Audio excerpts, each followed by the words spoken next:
Good morning students, मैं doctor Sucheta Verma, assistant professor political science, SPC government college Bhim.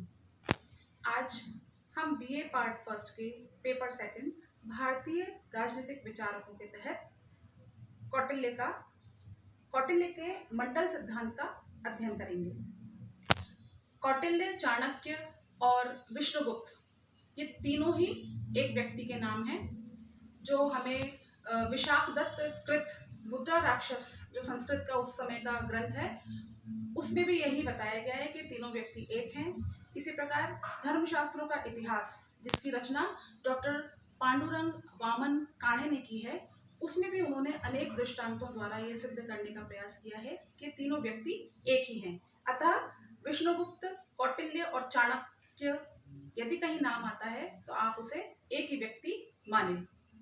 एक दंतकथा के अनुसार मगध साम्राज्य के सम्राट महापद्मनंद ने आचार्य चाणक्य का अपमान किया था।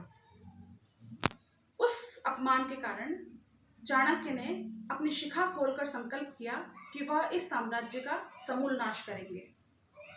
ऐसा उन्होंने चंद्रगुप्त मौर्य की मदद से किया भी। परंतु हमें यहाँ केवल इतना नहीं मान लेना चाहिए कि उन्होंने अपने अपमान से रुष्ट होकर एक साम्राज्य का नाश किया। इसके पीछे मूल कारण ये था कि आचार्य चाणक्य ये चाहते थे कि भारत, जो कि उस वक्त छोटे छोटे गणतंत्रों और राजतंत्रों में विभाजित था, वह एक विशाल साम्राज्य के रूप में, शक्तिशाली राज्य के रूप में स्थापित हो। तो उनका जो उद्देश्य था वह एक शक्तिशाली राज्य सत्ता की स्थापना का था। अब हम मंडल सिद्धांत के बारे में जानते हैं। वैदेशिक संबंधों, परराष्ट्र नीति का जो सिद्धांत है, उसमें मंडल सिद्धांत प्रमुख है।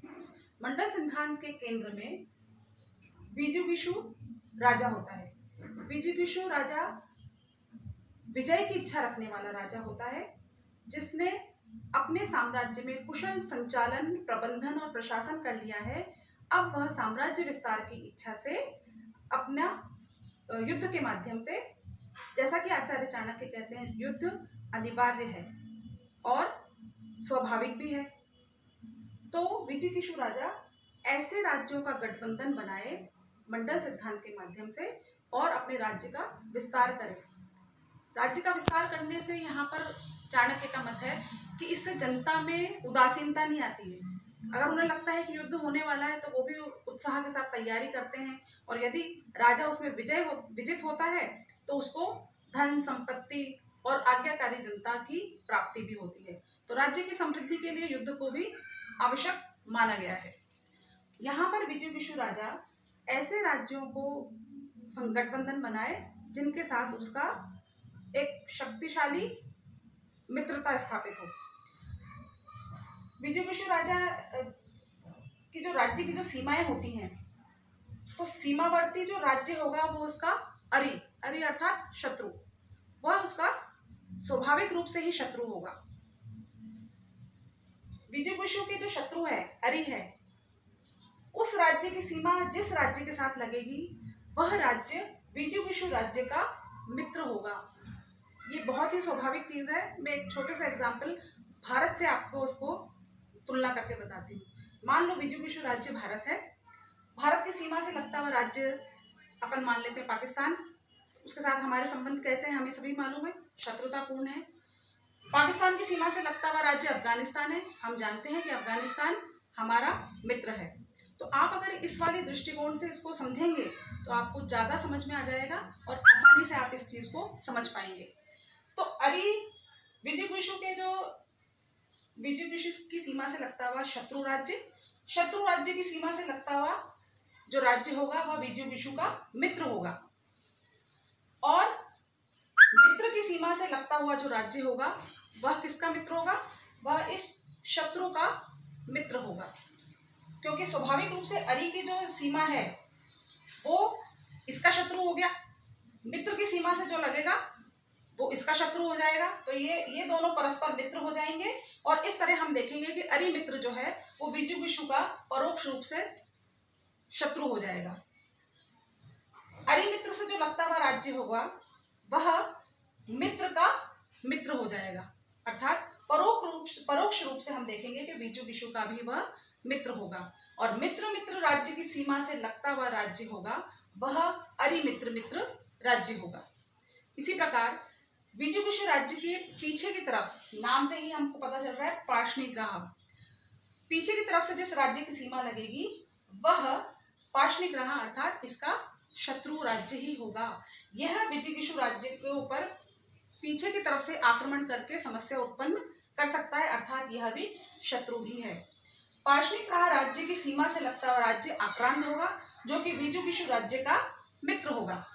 आक्रांत राज्य की सीमा से लगता हुआ राज्य पार्ष्णिग्राह सार होगा, जो कि पार्ष्णिग्राह राज्य का मित्र होगा और परोक्ष रूप से विजु का शत्रु होगा। पार्ष्णिग्राह सार के राज्य की सीमा से लगता हुआ आक्रांता सारे राज्य है, जो कि परोक्ष रूप से विजु का मित्र है। इन राज्यों के अतिरिक्त एक राज्य होता है मध्यम। मध्यम राज्य वो होता है जिसकी सीमा विजु और अरि उन दोनों से मिलती है। तो ऐसा राज्य इन दोनों शत्रु राज्य से और विजु राज्य से दोनों से ही मित्रता संधि कर सकता है या उन संधियों को तोड़ सकता है। वो दोनों के साथ अपने विवेक के अनुसार संबंधों का संचालन करने के लिए स्वतंत्र होता है। मध्यम के अतिरिक्त एक राज्य और होता है उदासीन। उदासीन राज्य की सीमा ना तो विजु से लगती है न अरि से लगती है, वरन यह एक दूर दराज का राज्य होता है, परंतु वो इतना शक्तिशाली जरूर होता है कि यदि इनके बीच में संघर्ष हो या युद्ध हो रहा हो तो वह यदि हस्तक्षेप करना चाहे तो वह जिसके पक्ष में हस्तक्षेप करेगा उसकी शक्ति में वृद्धि कर देगा। वह चाहे तो वह उदासीन भी रह सकता है, उसको इन दोनों ही राज्यों की स्थिति से कोई मतलब नहीं होता। तो इस तरह से कुल राज्य जो कौटिल्य ने मंडल सिद्धांत के तहत बताए हैं वो 12 हैं। इन 12 राज्यों के तहत उसने 4 मंडल बनाए हैं। पहला मंडल जो है वह है विजु और उसके मित्रों का। दूसरे मंडल में आ जाएगा अरि एवं उसके मित्र। तीसरे मंडल में आ जाएंगे मध्यम एवं उसके मित्र और चौथे मंडल में आ जाएंगे उदासीन राज्य एवं उसके मित्र। आचार्य चाणक्य के अनुसार यदि इन स्थितियों को ध्यान रखते हुए कोई राजा अपने राज्य विस्तार की इच्छा करता है तो वह अवश्य सफल होगा। इसके अतिरिक्त साम दाम दंड भेद के माध्यम से राजा को अपने शासन संचालन में या पड़ोसी राज्य में भेद पैदा करके वहां फूट पैदा करके भी उसको कमजोर कर सकता है। धन्यवाद।